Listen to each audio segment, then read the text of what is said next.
처음엔 나도 조급했다. 뭔가를 놓치고 있다는 기분, 도태될 거라는 불안. 그 감정은 실패 때문이 아니었다. 그것은 비교하기 시작했기 때문이었다. 누군가는 유행을 타고 급성장했고 누군가는 단기 전략으로 눈부신 수익을 만들었다. 나는 그걸 보며 스스로를 의심했다. 이대로 괜찮을까? 이 속도로 이 방식으로 버틸 수 있을까? 그 순간 기준이 흔들렸다. 내가 왜 이 구조를 택했는지, 어떤 리듬으로 버텨야 하는지 있고 그들의 속도에 반응하기 시작했다. 열등감은 그렇게 그 속에서 자라난다. 실패 때문이 아니라 기준을 포기했기 때문이다. 기준이 있던 사람도 방향이 있던 사람도 그 순간부터는 중심을 잃는다. 비교는 단순한 감정 문제가 아니다. 설계 자체를 무력화시키는 심리적 결함이다. 나는 감정에 반응하지 않았다. 대신 관찰했다. 그래서 빠져나올 수 있었다. 그들이 쌓은 부가 무엇으로 지탱되는지를 들여다보자 그 화려함 뒤엔 일관된 전략도 반복 가능한 방식도 없었다. 단지 한순간의 속도, 우연히 닿은 타이밍, 과잉된 욕망뿐이었다. 나는 그걸 보는 순간 알았다. 비교는 자극일 뿐이고 기준은 방향이라는 사실을. 비교는 지금 내가 가지지 못한 것에 집중하게 만들고 기준은 내가 끝까지 지켜야 할 것을 보게 한다. 나는 시장이 아닌 내 원칙, 유행이 아닌 내 구조, 타인의 전략이 아닌 나만의 설계를 선택했다. 사람들은 종종 말했다. 그 페이스로는 시장에서 도태될 겁니다. 나는 그 질문에 이렇게 답했다. 그들은 속도를 보고 있고 나는 구조를 보고 있다. 나는 매일 같은 리듬으로 시스템을 점검했다. 작은 변화에도 구조를 다시 조정했고 눈에 보이지 않는 부분까지 수치로 관리했다. 누구보다 조용했지만 누구보다 오래가는 방식이었다. 비교는 속도를 자극하고 열등감은 과속하게 만든다. 그리고 과속은 반드시 충돌을 부른다. 나는 그 충돌을 겪지 않기 위해 비교를 철저히 거부했다. 내가 만든 설계 위에 기준을 세웠고 그 기준은 나를 가장 멀리 데려갔다. 나는 빠르지 않았다. 하지만 무너진 적도 없었다. 내가 만든 구조는 끝까지 버텨냈다. 비교는 욕망을 가장 교묘하게 자극하는 방식이다. 겉으로는 동기부여처럼 보이지만 내면은 점점 소모된다. 남보다 더 갖기 위해, 더 보여주기 위해, 더 빠르게 올라가기 위해 모든 자원을 투입한다. 하지만 그 끝에는 만족이 없다. 왜냐하면 비교의 구조는 끝나지 않기 때문이다. 내가 따라잡은 누군가는 또 다른 누군가를 따라가고 있고 그 역시 또 다른 누군가를 보고 있다. 그 구조 안에서는 아무도 중심에 설 수 없다. 기준 없는 경쟁은 누구도 승자가 되지 못한다. 그래서 나는 처음부터 그 구조 밖에 서기로 했다. 나는 나만의 목적을 정했고 그 목적에만 집중했다. 그것은 돈이 아니라 가치였고 소유가 아니라 영향력이었다. 나는 돈을 쫓지 않았다. 돈은 기준 위에 저절로 쌓이는 부산물이었고 내가 지킨 원칙의 결과였다. 많은 사람들은 결과를 위해 원칙을 흔든다. 그러나 나는 원칙을 위해 결과를 기다렸다. 비교하는 사람은 결과를 조급해하지만 기준 있는 사람은 과정을 천천히 쌓는다. 나는 깨달았다. 기준이 없는 사람은 열등감을 느낄 수밖에 없다. 왜냐하면 그들은 외부의 평가로 자기를 판단하기 때문이다. 평가에 민감하고 평판에 흔들리고 인정에 굶주린다. 결국 부는 그 손에서 미끄러질 수밖에 없다. 왜냐하면 부는 평가가 아니라 지속성 위에 쌓이기 때문이다. 나는 오래 가고 싶었다. 강하게 보이는 것이 아니라 실제로 강한 사람이 되고 싶었다. 그래서 외부가 아니라 내부를 훈련했다. 시장이 요동칠 때마다 나는 감정이 아니라 기준을 붙들었다. 사람들이 공포에 휘둘릴 때 무엇을 버텨야 하고 무엇을 지켜야 하며 무엇을 포기해야 하는지. 비교는 포기를 두려워하게 만들지만 기준은 포기를 전략으로 만든다. 그래서 나는 포기했다. 남들의 인정을, 보여주기식 소비를, 빠르게 번 돈의 유혹을. 그 포기 덕분에 나는 내가 지켜야 할 것을 끝까지 지킬 수 있었다. 사람들은 내가 차분하다고 말했다. 하지만 그것은 훈련의 결과였다. 나는 욕망을 다스리는 기준을 만들었고 그 기준이 내 부를 지켰다. 기준은 나를 외롭지 않게 했다. 비교 속에 사는 사람은 늘 외롭다. 왜냐하면 그들은 자신을 잃어버렸기 때문이다. 자신이 왜 이 길을 가는지, 어디로 가는지, 왜 이만큼 벌어야 하는지조차 모른 채 남들의 숫자를 따라간다. 그러면 결국 부는 방향 없는 욕망에 삼켜진다. 나는 그 구조가 무섭도록 잘 보였다. 그래서 기준을 쥐고 살았다. 기준은 곧 정체성이었다. 나는 그 기준으로 일했고 기준으로 관계를 맺었고 기준으로 삶을 설계했다. 누가 뭐라고 해도 나는 내 기준으로 검토했다. 칭찬이든 비난이든 기준을 통과하지 못하면 흔들리지 않았다. 그 기준이 나를 성장시켰고 나를 단단하게 만들었다. 남들과 비교하지 않는다는 것은 곧 외로움을 견디는 일이다. 다수가 가는 길을 외면해야 하고 누구도 보지 않는 길을 설계해야 한다. 그건 쉽지 않은 일이다. 하지만 나는 안다. 그 길 끝에서 만나는 결과가 온전히 내 것이라는 것을. 열등감 없는 그것은 기준 있는 사람만이 얻을 수 있다. 나는 그 진실을 증명했다. 기준 없는 사람은 늘 선택을 두려워한다. 왜냐하면 자신의 판단을 믿지 못하기 때문이다. 그래서 대부분의 선택을 남에게 맡긴다. 유행이 시키는 대로 움직이고 세상의 흐름대로 따르며 대중의 감정에 휩쓸린다. 그 선택의 결과는 언제나 동일하다. 동력 상실, 정체성 붕괴, 그리고 결국 무너지는 나는 그렇게 무너지는 사람들을 수없이 봤다. 겉으로는 화려했지만 안으로는 텅 비어 있었다. 그들은 자신이 가진 것을 자신보다 더 믿었다. 내가 가진 것의 가치보다 내가 누구인지의 가치가 더 중요하다는 사실을 이해하지 못했다. 그래서 작은 위기에도 무너졌고 예상치 못한 시선에도 흔들렸다. 나는 그런 삶을 경계했다. 나는 선택의 순간마다 스스로에게 물었다.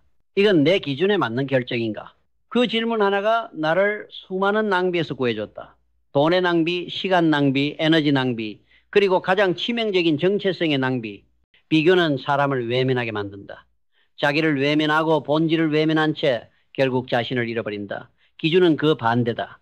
자신을 응시하게 만들고 삶의 설계자가 되게 한다.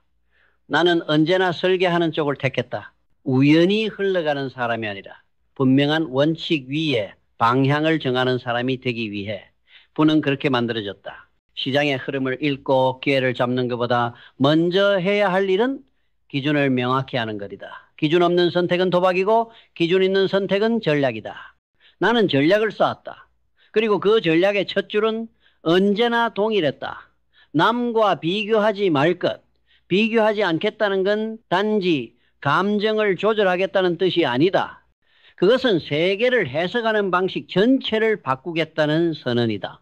누구의 결과를 흉내내지 않고 누구의 속도에 휘둘리지 않으며 누구의 기준으로 나를 재지 않겠다는 결단이다. 그 결단은 자유다. 그리고 그 자유 위에서만 진짜 부는 시작된다. 사람들은 자꾸 부를 결과로만 본다. 하지만 나는 부를 과정으로 본다. 그 과정은 생각보다 길고 지루하고 반복적이다. 하지만 그 속에는 하나의 힘이 깃들어 있다. 흔들리지 않는 사람만이 가질 수 있는 무서운 힘. 나는 그 힘을 택했다. 남들보다 앞서야 한다는 압박 대신 나의 구조를 점검하는 일에 집중했다. 남보다 돋보이기 위해 애쓰기보다 내가 만든 시스템을 다듬는 데 시간을 썼다. 그래서 나는 흔들리지 않았다. 비교는 항상 밖을 보게 하지만 기준은 안을 보게 만든다. 나는 밖이 아닌 안을 봤다. 시장이 아니라 나의 습관을, 유행이 아니라 나의 철학을, 속도가 아니라 나의 리듬을. 그 리듬이 삶이 되었고 그 삶이 부가 되었다. 기준이 있는 사람은 자신의 에너지를 낭비하지 않는다. 말하지 않고 변명하지 않고 감정에 흔들리지 않는다. 대신 집중은 깊고 실행은 명확하며 회복은 빠르다. 나는 그런 사람이고자 했다. 그래서 언제나 말보다 기준이 먼저였고 반응보다 설계가 먼저였다.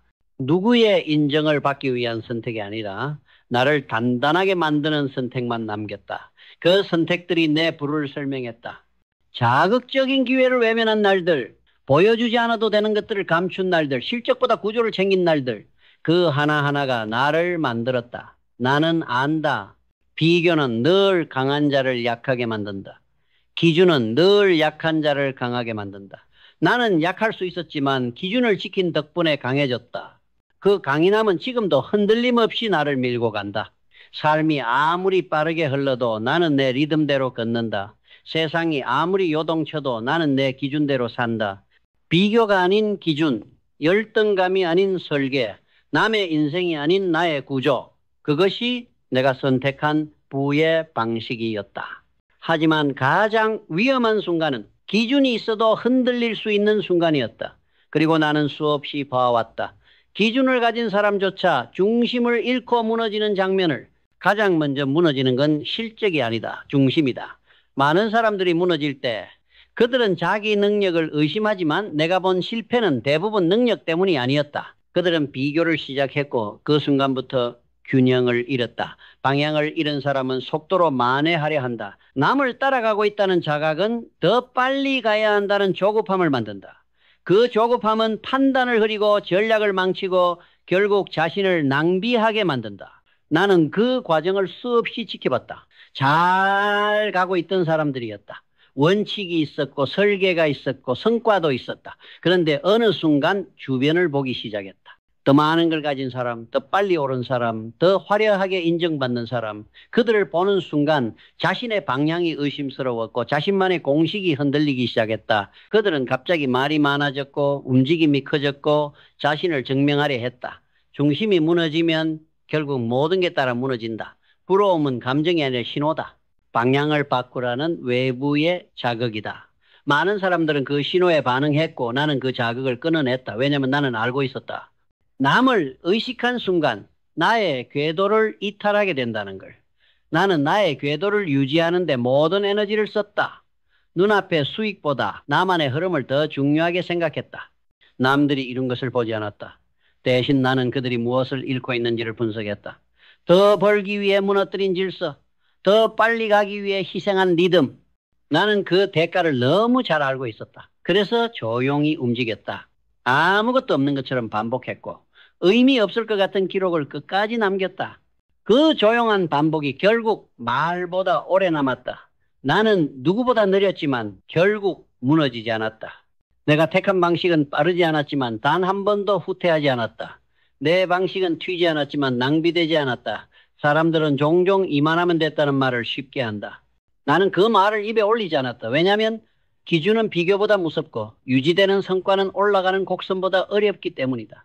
나는 외면보다 내면을 먼저 다듬었고 반응보다 운용을 먼저 배치했다. 말보다 리듬을 먼저 챙겼고 속도보다 궤도를 먼저 정비했다. 그것이 나의 방식이었고 그 방식은 단 한 번도 나를 배신하지 않았다. 비교에서 출발한 분은 늘 타인의 증거를 필요로 한다. 내가 이만큼 이뤘다는 말 대신 저 사람보다 낫다는 비교로 존재를 증명한다. 나는 그런 증명을 포기했다. 내 존재는 비교로 정의되지 않는다. 내 방식은 누구에게도 설명되지 않는다. 나는 조용히 그리고 끝까지 남는 걸 택했다. 그게 나의 방식이었다. 말로 쌓은 분은 말로 무너지고 타인의 시선으로 세운 성과는 타인의 비판으로 무너진다.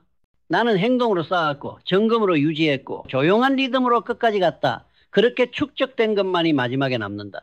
지금 당신은 무엇으로 당신을 증명하고 있는가? 남보다 빠르다는 자만인가? 더 많은 것을 가졌다는 숫자인가? 아니면 아무도 보지 않는 곳에서 나아가는 꾸준함인가? 비교는 언제나 눈에 보이는 것을 앞세운다. 성과를 과장하고 속도를 미화하고 격차를 자극한다. 하지만 오래가는 분은 그런 방식으로 쌓이지 않는다. 그분은 조용한 반복에서 나오고 무너질 수 있는 순간을 견뎌낸 사람만이 얻는다. 보여주기 위한 삶은 결국 보여주는 것이 멈추는 순간 무너진다. 그러나 지켜내기 위한 삶은 아무 말 하지 않아도 끝까지 남는다. 그건 남과의 경쟁이 아니라 스스로를 붙드는 싸움이었다. 말로 증명하지 않아도 결과가 말해주는 삶, 빛나지 않아도 무너지지 않는 방식. 그게 진짜 당신의 부다.